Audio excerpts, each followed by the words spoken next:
Custo de vida, emprego e desemprego, cesta básica, tarifas públicas, salário mínimo. Agora, na Brasil Atual, a análise do DIEESE. Agora nós vamos fazer contato com o supervisor do escritório do DIEESE em São Paulo, Vitor Pagani. Bom dia, Vitor. Bom dia, Glauco.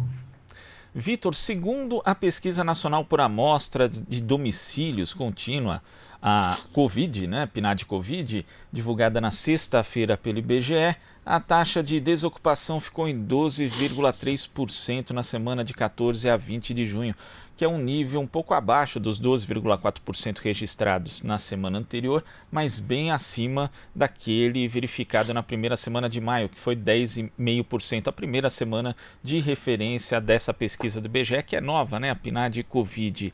Como que você viu esses dados, Vitor? Então, Glauco, essa é uma pesquisa nova, uma pesquisa experimental que o IBGE começou a fazer para captar o impacto do coronavírus, da Covid, das políticas de isolamento e distanciamento social sobre o mercado de trabalho, e ela aponta que a gente vê...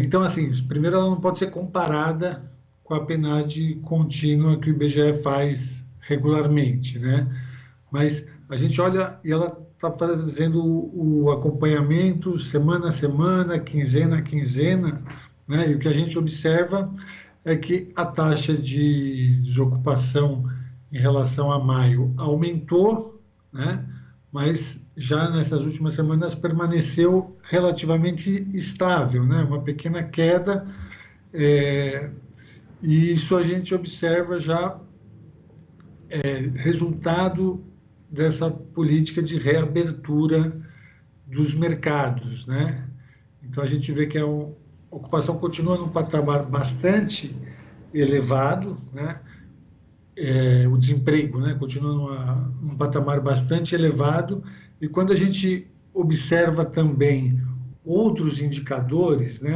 a gente vê que, além desse desemprego aberto, que são as pessoas que estão sem ocupação e procuraram emprego, quando a gente considera as pessoas que estão sem ocupação, não procuraram emprego, mas gostariam de trabalhar, a gente vê que esses números aumentam de forma bastante expressiva, Então, nós temos nessa situação 26,4 milhões de pessoas, Então, é um número muito elevado que, se somado aos desempregados, aos desocupados, a gente chega a 38,1 milhões de pessoas, Então, a gente vê que é uma situação muito grave, do mercado de trabalho, piorou em relação ao início de maio, mas agora parece ter estabilizado, e isso em decorrência da reabertura dos mercados, da flexibilização aí do isolamento físico, do distanciamento social.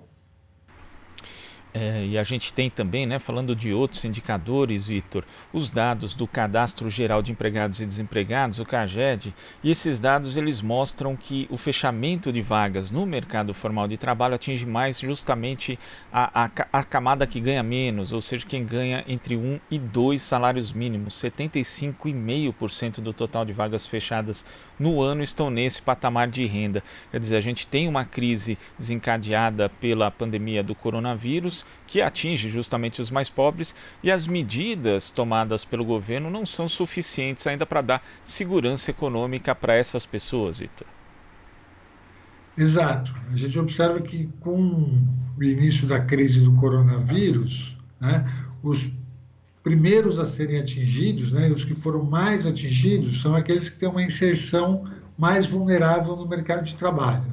Então, a gente viu os que estavam na informalidade foram os que tiveram a maior perda de renda, E dentro do mercado formal, como você colocou, que os dados do CAGED mostram, os mais impactados foram aqueles com rendimentos menores, que são os que têm um vínculo também mais instável, né, com mais rotatividade, menores remunerações, maiores jornadas, né?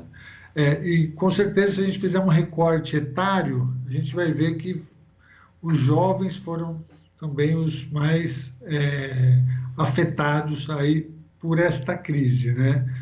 E a gente observa que as políticas do governo são insuficientes, né? Então, uma política que foi uma medida provisória, né? Foi aquela 944 para ajudar as empresas no financiamento da folha de pagamento, né? Para os empregos que pagam até 2 salários mínimos. Então, era uma linha de crédito com juros relativamente baixos, uma carência para pagar, né? Então, o governo anunciou que disponibilizaria 40 bilhões para essa política. E a gente observa que isso não está sendo efetivado, assim, né? Foi gasto 10%, o dinheiro conseguiu chegar na ponta ali de apenas um volume de 10%, 15% desses recursos, né? Então seria fundamental que essas medidas fossem aperfeiçoadas para que elas se tornassem efetivas e o dinheiro chegasse realmente nas empresas que precisam dos recursos para financiar a folha de pagamento e poder preservar esses postos de trabalho, né? Ou seja, a gente tem também medidas que foram tomadas aí, injeção de dinheiro, 1,2 trilhão de reais, segundo o governo, no sistema financeiro, mas esse dinheiro também não está chegando na ponta, ou seja, em quem precisa, em quem cria os empregos, as pequenas e médias empresas e, por conseguinte, aí não chega também ao trabalhador, Vitor? Exato, não tem chegado na ponta, né? Esses recursos têm ficado empossados nos bancos, né? Que continuam mantendo a mesma burocracia, os mesmos critérios bastante rígidos para a concessão desses empréstimos, né? E as taxas de juros também continuam elevadas para o tomador final do crédito, né? Então, eu queria aproveitar, Glauco, para colocar, o governo e o Congresso Nacional têm anunciado que vai colocar em pauta, em votação, a medida provisória 927, que é uma medida que prioriza as negociações individuais e flexibiliza uma série de direitos dos trabalhadores, né? Mas que é uma medida que não garante o emprego do trabalhador.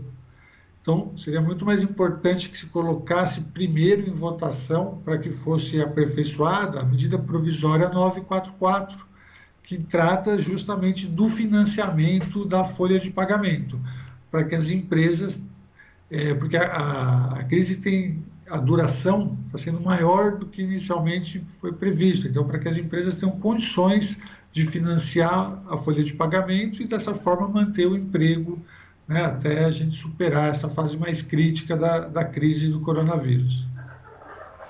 Tá certo, Vitor. Muito obrigado pela sua participação aqui no Jornal Brasil Atual e até a próxima. Até a próxima, Glauco. Conversamos aqui com o supervisor do escritório do Diese em São Paulo, Vitor Pagani. Aqui você ouve as notícias que os outros não dão. Jornal Brasil Atual.